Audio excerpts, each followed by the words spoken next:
Nos 75 anos das farmácias Correia Rosa, queremos continuar a fazer história com os protagonistas dos dias de hoje. Profissionais de saúde a conversar com outros profissionais que contribuem diariamente para a saúde de todos. Uma conversa informal sobre como abordar a saúde, como prevenir e, acima de tudo, diferentes perspectivas na saúde que podem e devem ser complementares. O cuidado está nos pequenos detalhes e é isso que faz a nossa história, na saúde e na doença, na parte física e na parte mental, da nossa comunidade para o mundo e para si. O meu nome é Catarina Tacanho, sou farmacêutica, mãe e diretora-geral das Farmácias Correia Rosa. Espero que este podcast o ajude a cuidar ainda melhor de si e da sua saúde e bem-estar. Obrigada.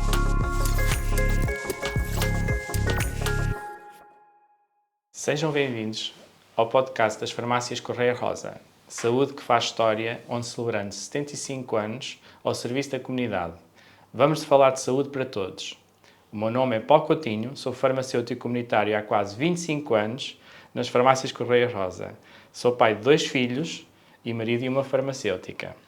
Hoje temos connosco a Joana Louro e vamos falar de diabetes e do impacto que tem na nossa sociedade. A Joana Louro é mãe de 2 filhas, casada, benfiquista doente, apaixonada por livros e viagens. Olá, Joana. É um prazer enorme tê-la connosco neste podcast das Farmácias Correia Rosa. Olá, Paulo. E também sou casada com um farmacêutico. Coincidência que nós temos aqui. Ser médica era um sonho de criança? Era. Eu, desde pequenina, que me lembro de querer ser médica. Mesmo desde muito pequenina, de brincar aos médicos. Era uma coisa que também foi muito incutida pela minha mãe, eu tenho essa consciência. Mas que ela soube incutir de uma maneira muito bonita e era uma coisa que eu gostava muito de fazer. Aliás, eu não entrei logo em medicina, na altura, e para mim foi uma desilusão muito grande, porque eu tinha uma grande média e achava que ia conseguir entrar logo em medicina. E fui para a veterinária. E tive 2 anos ainda a estudar veterinária, mas esses 2 anos eram só o esforço para... Conseguir depois fazer... Sim, porque eu sabia que ia ser feliz nesse lugar. E, efetivamente, acho que passado 20 anos da minha profissão, ainda continuo a alimentar este sonho e ainda continuo apaixonada por aquilo que faço. Ótimo. Sendo a área da medicina tão extensa, não é? O que é que a levou a interessar-se pela diabetes? Eu, antes de mais, sou internista. Sim. Essa é a minha especialidade. Aliás, não existe uma especialidade de diabetologia, não. A diabetologia é uma área da medicina que é partilhada pela medicina interna e pela endocrinologia. Exato. Eu lembro-me que desde muito cedo queria uma especialidade generalista e seria sempre pediatria ou medicina interna. E não foi difícil acabar por escolher a medicina interna, porque percebi que não tinha capacidade para lidar com a criança doente. Era uma coisa que tinha muito impacto em mim e não dava. Emocionalmente. E na criança saudável não tinha paciência para aturar os pais. Por isso foi muito fácil escolher a medicina interna, porque era uma especialidade que me apaixonava precisamente por ser muito holística. Por eu sentir que na medicina interna fazia mesmo a diferença na vida das pessoas. Era uma especialidade em que eu podia ser médica por inteiro e eu gostava mesmo muito de medicina. Depois, dentro da medicina interna, que continua a ser grande parte do meu tempo enquanto profissional, a parte mais cardiometabólica, eu não gosto de chamar só diabetes, porque a diabetes faz parte de um todo. Uma coisa muito grande. Muito grande, que é mais a área cardiorrenometabólica. Foi um bocadinho a diabetes entrou um bocadinho por coincidência, até porque eu acho que faz parte da história de todos nós, as coisas acabam por acontecer na nossa vida porque têm um contexto às vezes imprevisível. E um momento. Exatamente, e um momento, mas é isso que dá a imprevisibilidade e a beleza também às nossas escolhas e à nossa vida. E na altura, quando eu entrei para a especialidade aqui no Hospital das Caldas, a orientadora que me foi dada, me foi atribuída, que é uma pessoa que eu tenho um carinho enorme e que eu admiro profundamente e que se reformou recentemente, tinha toda uma vida dedicada à diabetes, por isso quase como pupila, eu comecei a assistir às consultas de diabetologia dela, comecei a fazer muitos trabalhos nessa área, comecei a investigar nessa área e a paixão veio naturalmente porque eu costumo dizer que nós gostamos do que mais sabemos e do que mais investimos. Nós temos tendência a não gostar tanto das áreas que estudamos menos e que sabemos menos. E foi assim que a diabetes acabou por entrar, e mais recentemente depois também a obesidade, mas foi efetivamente porque a minha orientadora era muito dedicada à diabetes, e depois eu comecei a estudar muito, a investigar muito, a fazer muitos trabalhos, a tratar muitos doentes e a apaixonar-me por esta Então, doença foi crónica. quase como uma mentora. Foi. A diabetes é a pandemia do século XXI. Estima-se que em 2030 existam 643 milhões de pessoas afetadas por esta doença. O que podemos fazer para inverter este rumo? É assim, Paulo, pode-se fazer muita coisa em muitas áreas. É preciso, sobretudo, perceber a dimensão do problema e perceber e haver vontade política nessa mudança, não é? A diabetes é uma doença crónica, mas é uma doença que é o resultado imediato de muitos estilos de vida pouco saudáveis. Não basta dizer às pessoas que têm de comer de forma saudável, têm de fazer exercício, que se têm de proteger, que se têm de mimar do ponto de vista de saúde. É preciso dar condições a essas pessoas para se fazer. E muito disso passa por uma determinação e até por legislação que não existe. Nós não podemos dizer às pessoas para fazerem exercício físico e depois não lhes dar, por exemplo, condições estruturais para que elas pratiquem esse exercício físico. E a maioria das pessoas não pode pagar um ginásio. E aquela história de dizer vão para a rua andar, nem sequer é o exercício mais adequado. Para a maioria das pessoas que não têm essa capacidade, ou porque não têm visibilidade, ou porque não têm mobilidade, ou porque não há passeios para as pessoas andarem em segurança, enfim. Nós temos de mudar este paradigma, que vai começar invariavelmente por combater a obesidade, porque se nós eliminarmos a obesidade, reduzimos em 82% a diabetes, ou seja, praticamente deixa de haver diabetes, era incrível. Eu costumo dizer que se por pura magia eu estalasse os dedos e deixasse de haver obesidade no mundo, desapareceriam 200 doenças. E 82% da diabetes desapareceria, por isso passaria a ser uma doença praticamente residual. Por isso, nós temos de alterar e incutir uma série de medidas políticas, legislativas para facilitar esta parte do exercício, para regulamentar muitos dos produtos alimentares que não estão regulamentados e que facilitam. Tivemos já algumas coisas, como por exemplo a redução dos açúcares nos refrigerantes ou outros tipos de bebidas, mas ainda é incipiente. É incipiente. E mesmo nas escolas é incipiente, quer dizer, eu tenho a luta com a minha filha mais pequena que adora bolo de arroz e que é um bolo altamente calórico com uma quantidade de açúcar incrível. E está no bar da escola, não é? Ou aquelas máquinas de vending em algumas escolas. As marcas de vending eu acho que já estão proibidas. Já estão, sim. Mas mesmo assim temos à coisas... porta da escola, fora da escola, em frente à escola existem máquinas de vending.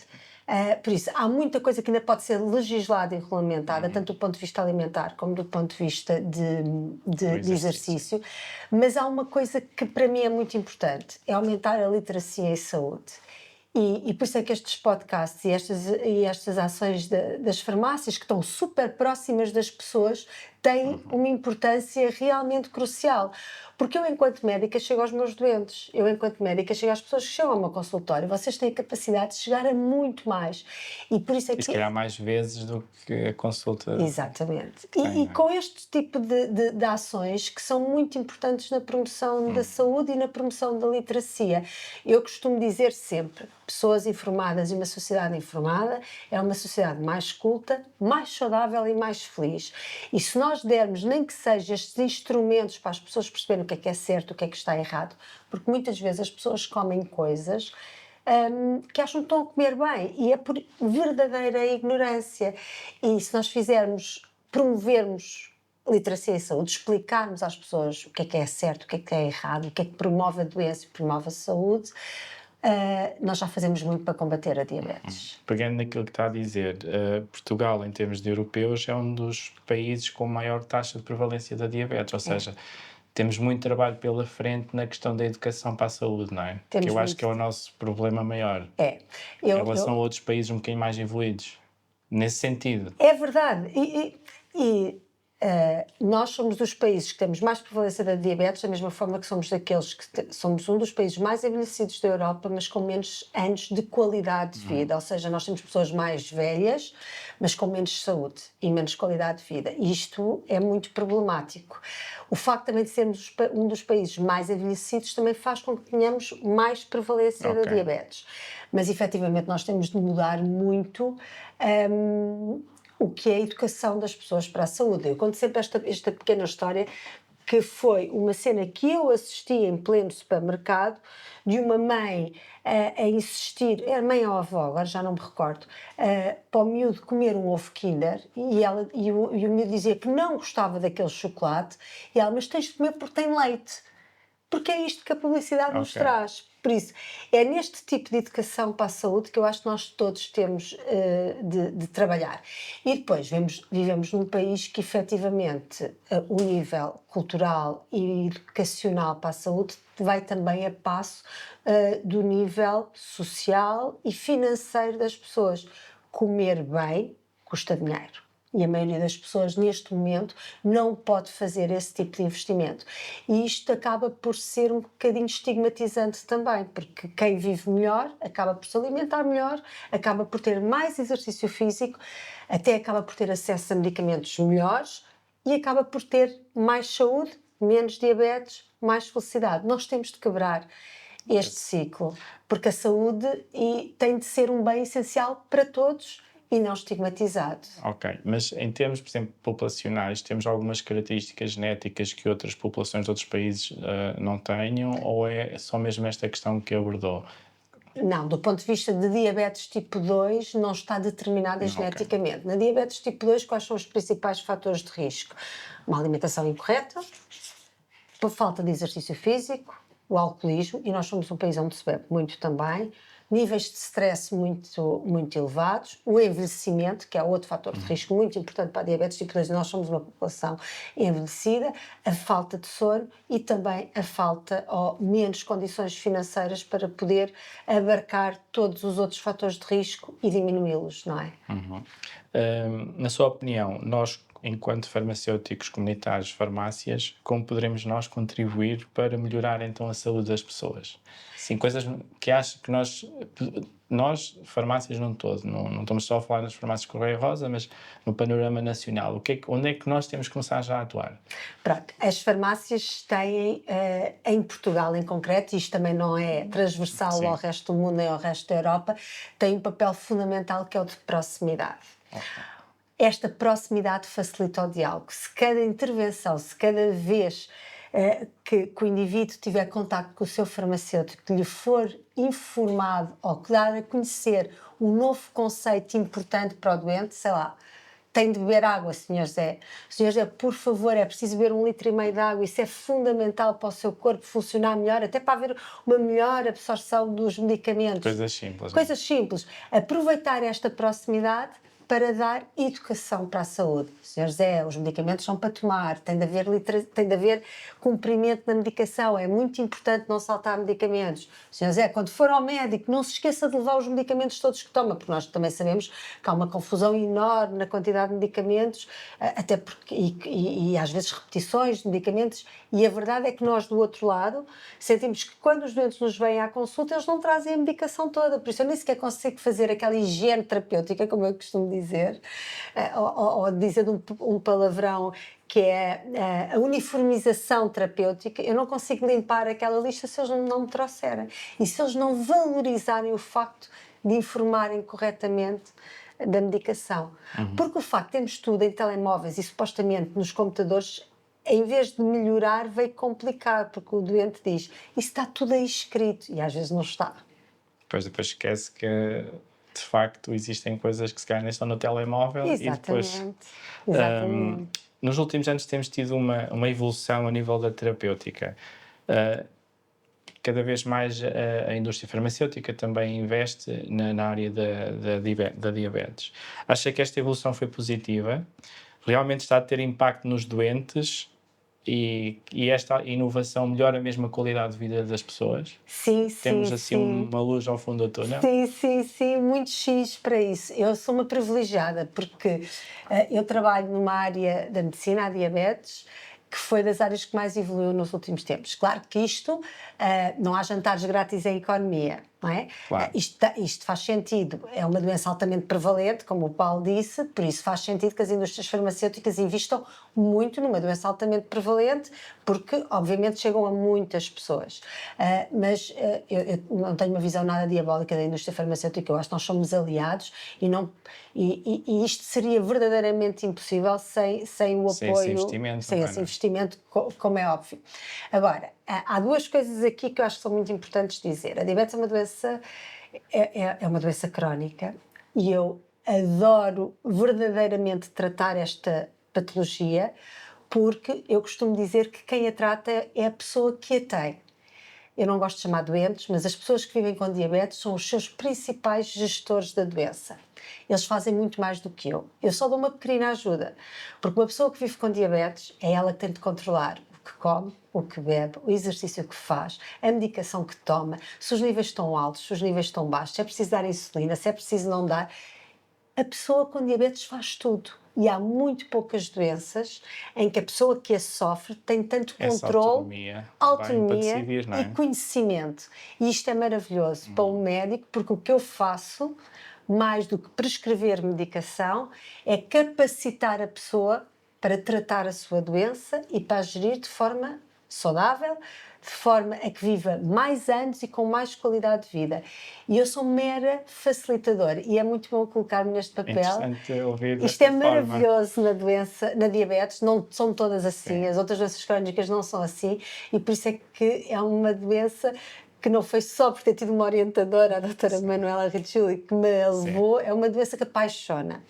Em relação à medicação, é incrível o que nós vivemos nos últimos anos. Nós passamos de ter 2 ou 3 comprimidos, remédios antidiabéticos orais, para termos medicamentos absolutamente inovadores, muito complexos do ponto de vista farmacológico e com impacto brutal na vida das pessoas. Nós, neste momento, temos medicamentos injetáveis de administração semanal que controlam não só a doença, mas como mudam o prognóstico da doença. E não só os injetáveis, mas também os inibidores de SGLT2, os agonistas de GLP-1, agora o agonista duplo de GIP e de GLP-1.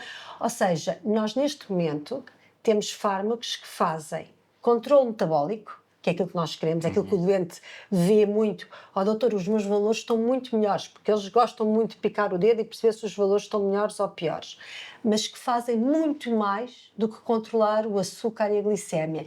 Eles reduzem o risco cardiovascular. As pessoas vivem mais porque uma pessoa com diabetes morre de doença cardiovascular. Uma pessoa com diabetes morre de infarto e de AVC. É isto que lhes dá mortalidade.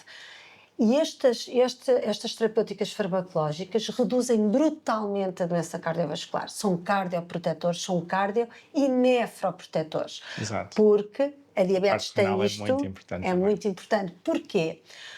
As pessoas com diabetes morrem de mortalidade cardiovascular. Infarto e AVC, como disse, mas as pessoas que têm diabetes, o que lhes retira qualidade de vida são as complicações microvasculares. E o que é que isto quer dizer? Elas morrem das complicações macrovasculares, mas o que lhes retira qualidade de vida é se elas ficarem cegas, se elas ficarem agarradas a uma máquina de hemodiálise, Exato. ou se elas ficarem amputadas. E isto são as complicações microvasculares da diabetes. Por isso, se eu quero que o meu doente viva mais, mas viva com mais qualidade de vida, eu tenho que tratar as complicações macro e micro. Estas medicações fazem isto. Tratam a parte metabólica, a glicémia, mas reduzem todo o risco cardiovascular, macro e microvascular, porque conferem melhor prognóstico na doença renal. E pronto, e ao final do dia é isto que nós queremos, doentes a viverem mais e com mais qualidade de vida, e esta terapêutica permite isso. Estas terapêuticas permitem isso.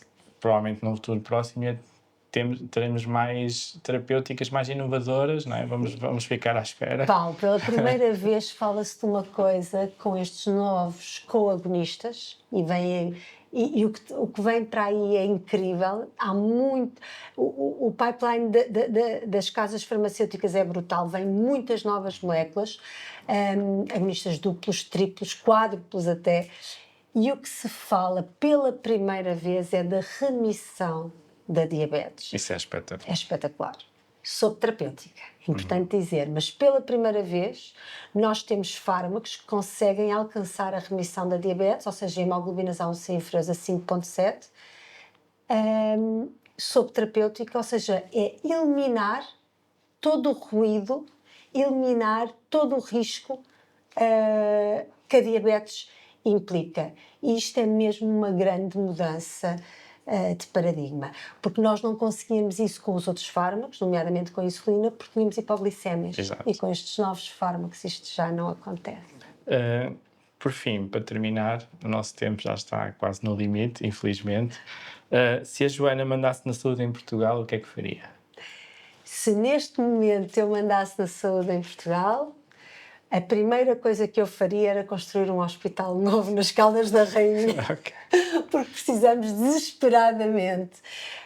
E isso significaria também mais pessoas, mais recursos humanos e uma forma de atrair novos talentos para uma zona que precisa muito. Esta era a parte com piada, mas realmente se eu mandasse na saúde em Portugal, uma das coisas que seguramente eu começaria por fazer era aumentar a literacia em saúde, porque sem conhecimento, sem sabedoria e sem verdadeira noção e autoconhecimento de nós próprios e das doenças, nós não podemos combater doença nenhuma e pelo menos não podemos combater uma doença tão prevalente, tão crónica e ao mesmo tempo tão tratável como a diabetes. Agradeço à Joana a disponibilidade da sua companhia. Foi um prazer enorme. Obrigada, Paulo. O prazer foi meu. Em nome de toda a equipa que produziu e realizou este podcast, Saúde que faz História, agradeço aos nossos ouvintes aí desse lado estarem connosco e, caso pretendam, podem enviar sempre comentários, dúvidas, questões através do nosso site das Farmácias Correia Rosa. As Farmácias Correia Rosa estão consigo há 75 anos, porque cuidar é uma herança. Continue connosco. Até ao próximo episódio.